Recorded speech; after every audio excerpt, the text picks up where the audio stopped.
asking is how to get taste Nam Ruchi.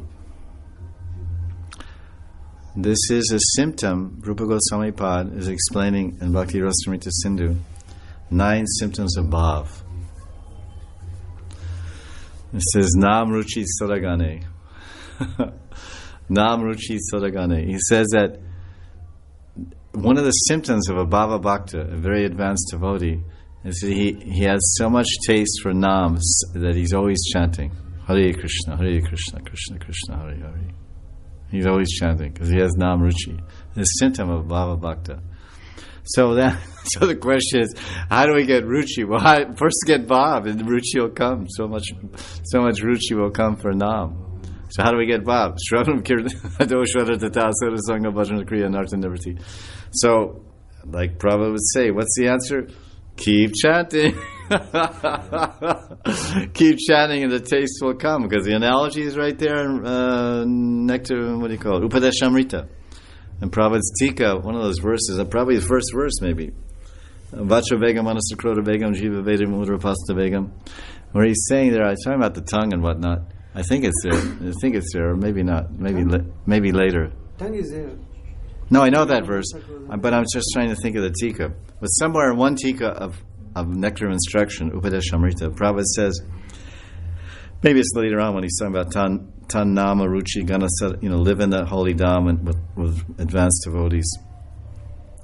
In that purport, he's saying that if a man has jaundice, liver disease, his liver is diseased and has yellow eyes and yellow skin, his liver is not functioning, then if you give him sweets, no swad, he can't taste, because his taste function has become dysfunctional due to the rogue, or the vyadi, or what do you say, the disease of jaundice, liver dysfunction.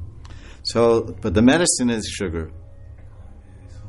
Old style, they would give sugar. They give sugar, like especially mystery, and he's taking. Gradually, his liver's getting better, and he's getting healthy. Then, when he first tastes it, the sugar cane, or what do you call it, mystery, rock candy. It's not tasting good. Why not tasting good? Because he has rogue, ridrogam, kamam. So then he takes it after some time. It's very sweet, very nice. So the holy name is like bitter in the beginning, Prabhupada. So same way, the holy name is bitter in the beginning and sweet in the end. Material life in the Gita says is sweet in the beginning and bitter in the end. So chanting Hare Krishna is bitter in the beginning, sweet in the end. And bhakti and sharanagati and surrender is bitter in the beginning and sweet in the end. I have anubhav from Nam. And anubhav means experience. Anubhav. And by the mercy of Nam Kripa, Guru Kripa, Vaishnava Kripa, Dham Kripa, Radharani Kripa, Giriraj Kripa, and whatever, just only by mercy, by their hoitiki Kripa of them, of all these entities and personalities. In this lifetime, after some years of chanting, 40 years of chanting Hare Krishna, I can honestly say without, self-glorification that I have ruchi for Krishna's name. I'm experiencing it. What do you think? She said that for sure,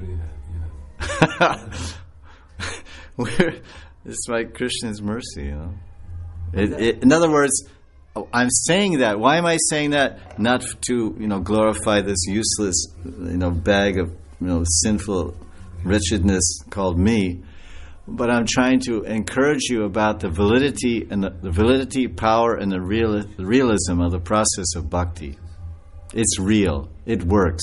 And you are born a Brahmin. You're Indian Brahmin. Both Saubhagya Janam, Mangal Janam, high birth, good intelligence, good family, beautiful body, everything.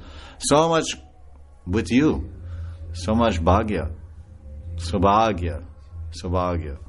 So you have to chant. Aparad, you have to be careful, no aparads. Biggest problem, why no taste? Because aparad. Only aparad. You go to Ramesh Baba, you go to Anantadas Babaji, you go to any Babaji, any sannyasi, any Goswami, you say, why if someone is not getting ruchi and bhakti? bhajan or non-bhajan or bhakti in general is because of one thing and one thing only: aparad. There's no other. There's simple answers. So then, well, how do we avoid aparad? That's the next thing. My question is, Maharaj, aparad, I understand I'm doing. I know everything. So basically, you should keep chanting and ruchi will come. That's what I'm trying to say to you. I'm saying that. You're saying I'm chanting. Well, how many years you're chanting? You're not even 40. You can't say you're chanting 40 years. In this life and last life, so much, of course, you've done. You know, such a high birth. So just be patient. Nishchaya darayam. You know, it's also, you have to be patient. We are patients. We are patients, so we have to be patient. We're in the hospital. Prabhupada said we're in the hospital. We all have disease. That's so same thing as said in Bhagavatam, Dasama Skanda, 10th canto, chapter 33, verse 39, Vakriditam Brajabuddhu Vir. It says that this Ridrogam, Kamam Ridrogam, this is, Sukadeva Goswami is telling Parikshit, he said this disease, this Kamam Ridrogam, this kam, this lust, kam means desire really. The word kam means desire. So just material desire is a disease. It says kamam ridrogam. Ridrogam is the disease of the heart. Heart means chitta. Heart means mind. Chit. Chitta means mind and heart. So it's a rogue. It's a vyadi. It's a disease. Desire, material desire is a disease. But this katha, this Hari Katamritam, this Ras Lila Katha, this Madhurya Katamritam of Radha and Krishna's Lilas, this is the Oshadi, this is the Dawa, this is the medicine. He's, after the whole thing is ended, he says, you take this medicine, you read this, and you'll get free from the disease of desire. Free from the disease of desire. By reading Ras Lila and chanting Hare Krishna. So this is, he says it's a disease. So we are patients. We are patients in the hospital, and we have a disease of lust. So we have to be patient, patience. You understand? And then gradually, purification.